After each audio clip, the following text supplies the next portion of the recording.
టీడీపీకి రాజీనామా చేసి వైసీపీలో చేరుతున్న వారి సంఖ్య పెరుగుతుంది. ప్రస్తుతం మనం కాసేపటి కిందట రాజీనామా చేసి జగన్ సమక్షంలో పార్టీలోకి చేరిన మాజీ ఎంపీ రవీంద్రబాబు ఉన్నారు. అక్కడ 4.5 ఏళ్ల పాటు ఉండి అవకాశం కోసం ఇక్కడికి వస్తున్నారని చెప్పి ప్రధానంగా టీడీపీ నేతల ఆరోపణ. జగన్ నుంచి ఎలాంటి హామీ వచ్చింది మీకు? తెలుగుదేశం పార్టీలో 4.5 ఏళ్ల పాటు ఉన్న వాళ్ళు ఇప్పుడు చివరి నిమిషంలో టీడీపీలో చేరుతున్నారు.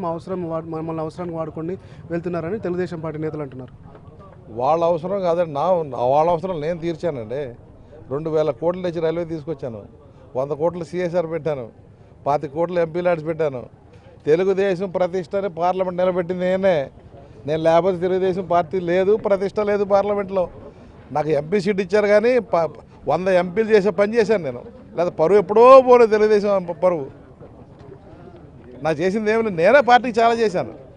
కాదని చెప్పండి. అంటే ఇప్పుడు మీకు ఎంపీ సీట్కి రాదు కాబట్టి మీ ఇవ్వలేమని చెప్పారు కాబట్టి మీరు వైసీపీ దారిని ఎంచుకున్నారన్నది కూడా ఆరోపణ. నాకు అసలు ఎంపీ సీటు వద్దు, ముఖ్యమంత్రి పదవి కూడా వద్దండి, నాకు ఏ పదవి వద్దండి. నా రాష్ట్రం యొక్క మంచి కావాలి. రాష్ట్ర యువత నిరుద్యోగ సమస్యలో బాగా సతలావతం అయిపోతున్నారు. బాగా 4.5 ఏళ్ళ నుంచి కూడా అదే సమస్య ఉంది కదా, చివరిలోనే గుర్తొచ్చిందని. మొన్నటిదాకా పార్లమెంట్ జరిగింది, ఏదో రకంగా స్పెషల్ స్టేటస్ తీసుకొద్దామన్న ధర్నాలు చేస్తూనే ఉన్నాం. ప్రతిరోజు ధర్నాలు చేశాం, మీరు చూశారు. 12వ తారీఖు ధర్నా అయిపోయింది, బయటకు వచ్చాం.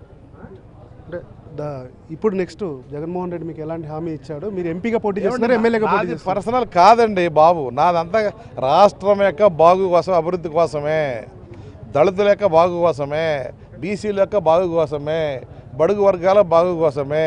వీటిలన్నిటికీ ఒకే ఒక దిక్కును మన జగన్మోహన్ రెడ్డి గారు నాకు అనిపిస్తుంది. ఆయన చెప్పిన మాటలను బట్టి, వాళ్ళ ఫాదర్ చేసిన పనులను బట్టి, ఆయనకున్న బ్యాక్గ్రౌండ్ బట్టి ఈయన వల్లే రాష్ట్రం బాగుపడుతుంది. ఎందుకంటే స్పెషల్ స్టేటస్ అని 2014 నుంచి ఇంతవరకు ఒకే మాట మీద నిలబడిపోయిన ఏకైక పొలిటీషియన్ జగన్మోహన్ రెడ్డి గారు. చింతమర్తి అనురాధ ఇక్కడ ఆల్రెడీ ఉంది. ఆ తర్వాత నెక్స్ట్ అయితే గొల్లపల్లి సూర్యారావుకి ఎంపీ సీటు టీడీపీ తరపున ఇస్తున్నారు, వైసీపీ తరపున ఆవిడ పోటీ చేస్తుంది. కానీ ఏ రాజకీయ లాభాపేక్ష లేకుండా ఇంత సీనియర్ అయిన మీరు రవీంద్రబాబు వైసీపీలోకి ఎందుకు చేరుతారన్నది ప్రధానమైన ప్రశ్న. మీ ప్రశ్నలోనే జవాబు ఉంది కదా. ఏ స్వార్థం లేకుండా బయటకు వచ్చానండి, దేశ రాష్ట్ర ప్రయోజనం కోసం వచ్చాను నేను. నాకు కావాలని కూడా అక్కడ ఎంపీ కాదండి, 2 ఎంపీ సీట్లు ఇస్తా అని చెప్పారు. ఎక్కడెక్కడ 2 మరి ఎక్కడన్నా అక్కడ 2 చోట్ల గెలవచ్చు, 2 చోట్ల నాకే పెట్టుకోవచ్చు, ఏదైనా ఆఫర్ చేస్తారు. ఏమి సార్ 2 ఎంపీలు చేయొచ్చు. కాకినాడ అమలాపురం అలా ఎందుకు చేస్తారండి? మీరు అదే అడుగుతున్నారని మేము చెప్తున్నాను. కానీ పదవి కోసం కాదండి వచ్చింది, పదవి కోసం రావాలనుకోండి ఎప్పుడో మధ్యలో వచ్చేది అండి. పదవుల కోసం పాయింట్ కాదు ఇక్కడ. పాయింట్ ఏంటంటే రాష్ట్రాన్ని ఎవరు బాగు చేయాలి. ఇప్పుడు ఎందుకు వచ్చారో అడుగుతున్నారా? ఇప్పుడు ఎందుకు వచ్చానంటే ఎలక్షన్ జరుగుతున్నాయి కాబట్టి.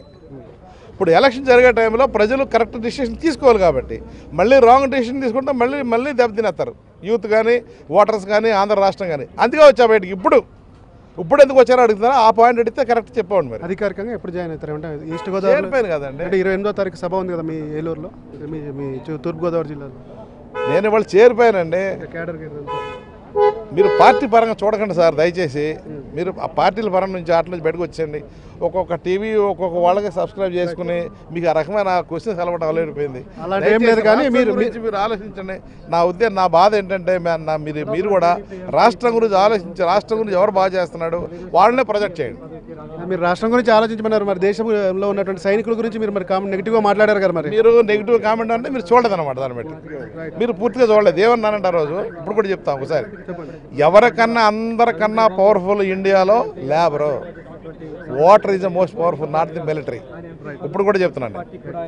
ఇది రవీంద్రబాబు పార్టీలో జాయిన్ కావడానికి గల కారణాలను ఆయన చెప్తున్నారు. అయితే తనకు జగన్ నుంచి 2 ఎంపీ స్థానాల నుంచి పోటీ చేయమని చెప్పి అవకాశం ఇచ్చిన మాట వాస్తవమే. కానీ ఎక్కడి నుంచి పోటీ చేయాలన్నది, లేకపోతే పార్టీలో తన స్థానం ఏంటన్నది త్వరలోనే జగన్ ప్రకటిస్తారని కూడా ఆయన అంటున్నారు. కెమెరామెన్ విశ్వపాల్తో దినకర్ ఎన్టీవీ, హైదరాబాద్.